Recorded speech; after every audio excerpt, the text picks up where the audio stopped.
was also asked to bring an artefact, and I brought a book.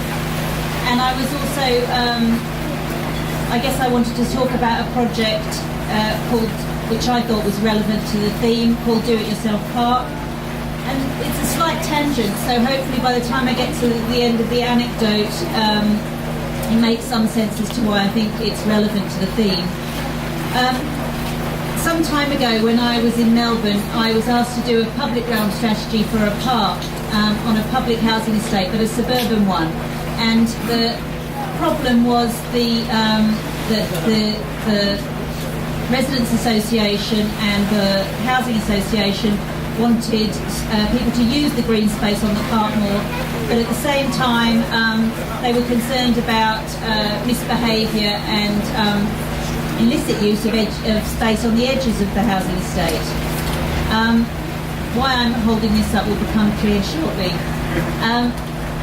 That project became a project that we called Do It Yourself Park, and that was partly because the first place we started was trying to understand why the children's misbehaviour was a problem. And I just want to read something out of this book to contextualise that, if I can find the spot. So, I hope you all know who Colin Ward is, and I really love this book, The Child in the City. But the quote that I'm reading is from Patrick Geddes and written in 1915. He's talking about children in cities and parks. But the children, they are at most granted a cricket pitch or lent a space between football goals, but otherwise are jealously watched as potential savages who, on the least symptom of their natural activities of wigwam building, den creation and cave digging and so on, must instantly be chivied away and are lucky if not handed over to the police. Now, if the writer has learned anything from a life occupied with nature study and education, it is that these two need to be brought together through nature activities.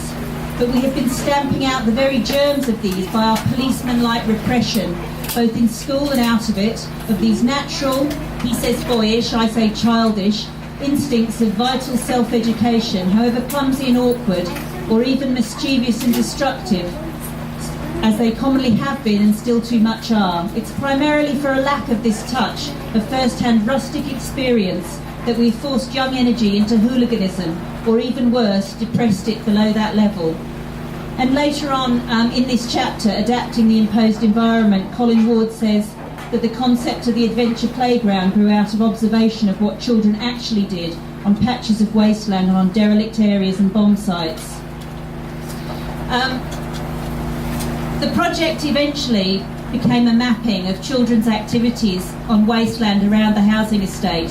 And what we discovered was that den building, cubby making and other sorts of construction, the use of dustbins, wheelie bins to transport transport materials from one place to another, and as a highlight, a fully carpeted tree constructed out of carpet remnants that were tacked onto a tree, was really a representation of the creativity of children.